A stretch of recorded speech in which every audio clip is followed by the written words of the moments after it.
what all monotheists are told to do, and admire the man who said, yes, I'll gut my kid to show my love of God, I'd say, no, fuck you.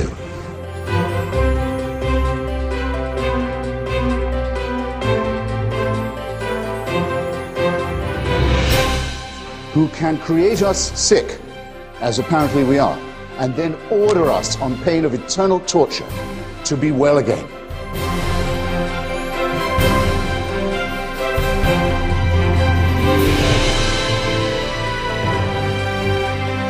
For a child made in the image of God, oh no, you're not. You're a faggot. And you can't join your church and you can't go to heaven. This is disgraceful. It's inhuman.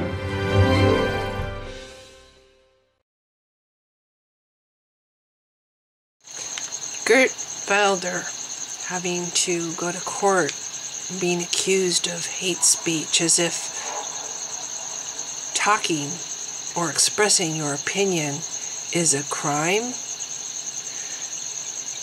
Undergoing years of hiding and being in fear of his life for daring to speak out and having an opinion.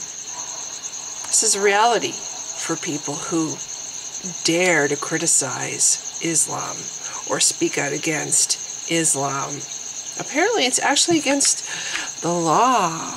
At least they're trying to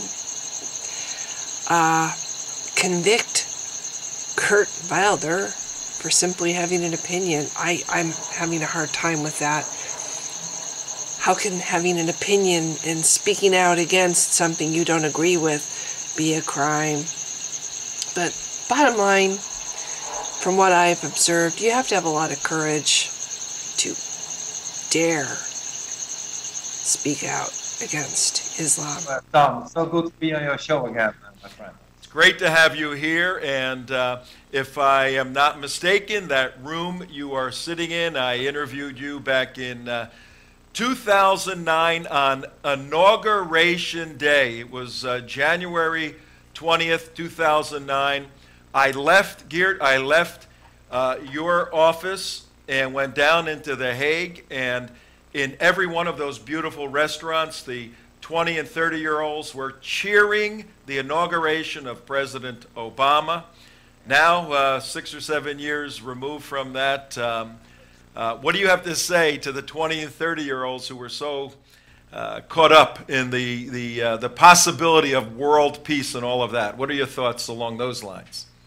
Well, you know, Tom, I myself am very disappointed in the President of the United States. I remember that a few weeks ago, to prove my point, just after the Paris massacre at Charlie Hebdo's office, President Obama said that Europe should integrate Muslims better, and he suggested, in a way, that Europe was to blame for the massacre, the terroristic massacre in Paris. And I think anybody who says that, even if he's the President of the United States, should be very ashamed of himself. Of course, we Europeans are not to blame. Islam is to blame.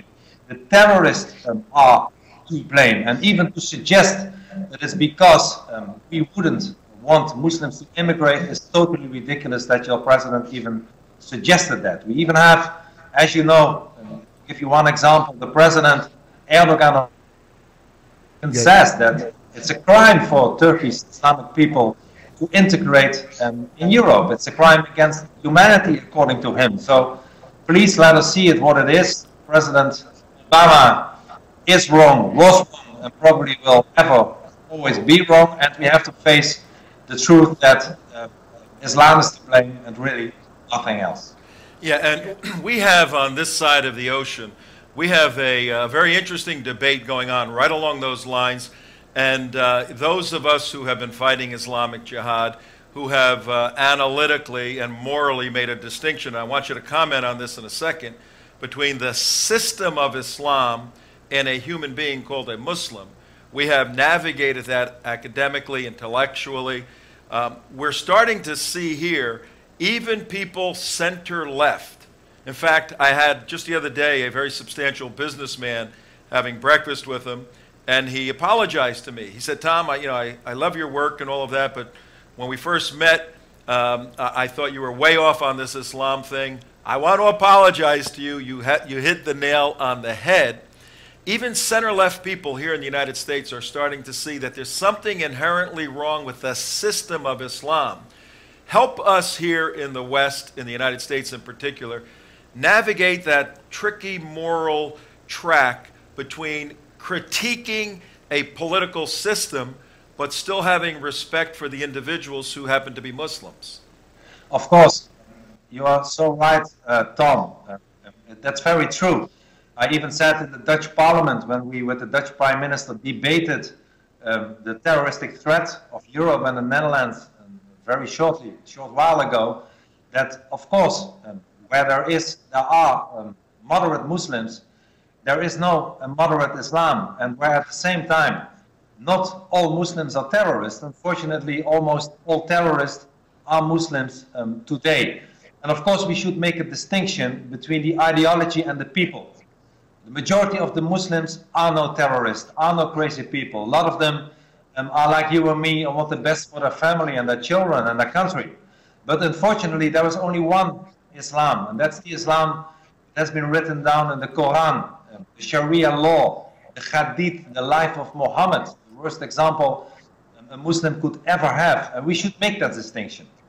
Believe me, that if, even though not all Muslims are criminals, that if any country in the world, also America, when you would face more Islamic immigration in your country, then the same in America will happen than is happening in Europe today. You will become less free, you will have less freedom of speech, you will have more crime, you will have more violence, once again, because Islam looks like a religion. It has a temple, it has imams, it has a holy book, but as a matter of fact, Islam is not so much a religion, but a totalitarian ideology. The example I always give to people to prove that point is that, like communism or fascism, the penalty of leaving Islam is death.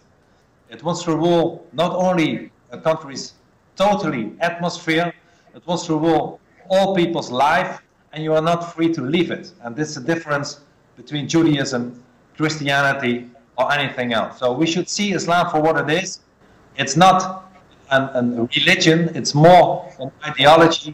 It's a violent and totalitarian ideology that wants to submit us all. We should not confuse it with all Muslims, because fortunately, not all Muslims live according to the Quran. Ladies and gentlemen, at 12 minutes after the hour, 12 minutes after 4 o'clock here on February 5th, 2015, we have direct from the Netherlands, a member of parliament there, Mr. Geert Wilder. He's the leader of his party, the Party for Freedom, the PVV party, and this party has made astonishing gains within Holland over the past few years and developed tremendous respect throughout Europe now, as Mr. Wilders has maintained a principled position. As you just heard, it's very, very difficult to say this guy Wilders hates Muslims when he just came out and said, look, we're making a distinction. But it's very easy and it's sloppy thinking to go after the messenger instead of analyzing the message. We have this very energetic new group of congressmen who came in with Tea Party support, concerned about national security issues, concerned about Islamic Jihad, concerned about Israel. But Geert, you know as well as I do in Washington, that fire in the new Congress people, that fire often gets doused by the Washington system. What advice do you have? We have a lot of Congress people that watch our show. What advice do you have about them holding the line on these critical national security issues? Well, I would say that look and be honest about the real nature of Islam. Don't see it as a religion. See it as a threat to your national security. And if you don't really believe what can happen to America, I would like to invite you to come to Holland, to come to Europe. And I will show you around in so many districts in our major cities in Holland, in Belgium, in Germany, as before many people from America did. And it opened their eyes. It showed them that, once again, even though not all Muslims are bad people, that the influx and the import of so many people from an Islamic ideology to our continent, and once again, the same will happen to America if you don't stop the immigration, if you keep being politically correct and listen to your president who says that there is nothing wrong with Islam or that there are two kinds of Islam, that at the end of the day it's a threat to your national security. You've experienced it with 9/11. We saw it in Paris, we saw it in London, we saw it in Madrid, we saw it in the streets of Amsterdam when people were slaughtered by Muslims. That please, if you want America, which is still a big example for me and for Holland and for Europe, your freedom of speech and your freedom, your nature, freedom is your second name. And if you want to keep it, don't make the mistakes that we made in Europe and stop the import and the immigration from Islamic countries. See Islam for what it really is. Don't fight the people, but fight the ideology that at the end of the day is costing us our freedom and will cost America its freedom. He is one of the most controversial figures in the world, hated by millions, marked for death. He is Dutch Parliament member Geert Wilders. Wilders believes the religion of Islam is violent and dangerous, and because he has said so publicly and persistently, he has given up a normal life. It was 10 years ago this month that Wilders began living under police protection. It began after the murder of Theo van Gogh, who made a film attacking Islam. Dutch police believed Wilders might be the next victim and showed up at his door. And they were wearing machine guns and bulletproof vests. I said, hey, what is happening? And he said, well, we don't know what is happening, but you have to leave now in 3 minutes. So I could just take some shirts and went away, and we didn't know where we went, where we would go. The police didn't even know. We changed cars and we ended up in an army barrack. And since then, 10 years ago, I have not been home. It's something that, well, you don't wish your worst enemy to experience. It's not only the threats, but it's the fact that you lose your freedom and your privacy. My wife and I lived for a few months in a prison cell in Zeist, where the Lockerbie suspects used to be imprisoned. Nowadays, we have safe houses. I live in a safe house from the state. Do you ever wonder if you made a mistake? Has this been worth it? Well, I'm sure I did make no mistake. I make mistakes every day. I'm just human, so I'm full of mistakes. But to speak the truth about Islam, as I see it, and as the reality is not a mistake. I wish many people did it. I understand why few people do it, because the price is very high. Besides the death threats that you get from average people, from Islamic descent, from organizations like Al-Qaeda or the Taliban, you also, a lot of people label you as a bigot or racist or an extremist. They try to hurt you in any possible way. You are sued, like I have been and will be again, by a criminal court or by another court. They will sue you, they will threaten you, they will label you. So I understand it's not very attractive to speak out against the dark forces of Islam, to be proud of our own values and identity that I believe are based on Christianity and Judaism and humanism, not about Islam.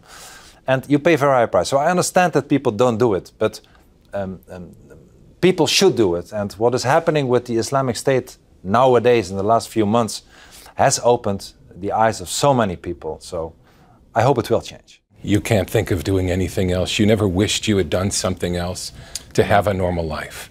I wish I had a normal life, yes. I would be lying to you if I would say that that is my most important wish, to lead a normal life. But even more important than that is to fight Islam, to fight for our freedom, the freedom of our society, to be proud on who we are. And I really strongly believe that Islam is dangerous, Islam is violent, Islam wants to dominate, not assimilate in our societies. And our countries, our free societies will change, and Christians, Jews, apostates, we will be the first one to pay a price if Islam will get its way in our free societies. Is it unnecessary provocation for you to say Muhammad is a criminal, the Quran is poison, Islam is a lie? Well, how can the truth be something you are not allowed to say? I mean, look what is happening today in the Islamic State in Syria and Iraq. I mean, they are copying the life of Muhammad. As you know, Muhammad 1400 years ago, when he went from Mecca to Medina, he did exactly the things that the Muslims from the Islamic State are doing today. They are beheading people, Americans, UK citizens, according to what is written down in the Quran. Surah 47, verse 4, whenever you meet the unbelievers, smite their necks until you have a bloodbath among them. They are living according to the rules of Sharia law, of the life of Muhammad, the Hadith, of the Quran. And it's not pretty. They have declared war on us, on the United States, on Canada, on Holland, on Europe.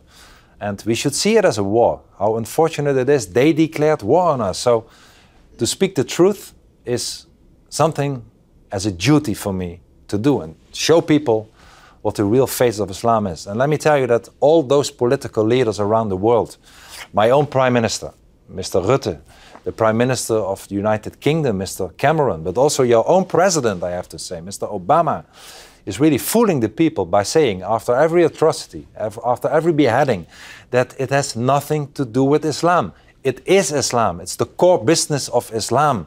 And we should be able to get rid of the political correctness and see it for what it is. And that's a violent, dangerous ideology that we are importing in our free societies. So we have to stand up and fight against it. And well, I see it as a mission. It's my personal mission. And whether you're a judge, a court, a Muslim who wants to threaten me, or a politician from another party, I would rather die than not be able to speak freely. Speaking of dying, some don't believe you'll die a natural death, that sooner or later terrorists will get to you, and they're planning to kill you at some point in the future. Yes. Yes.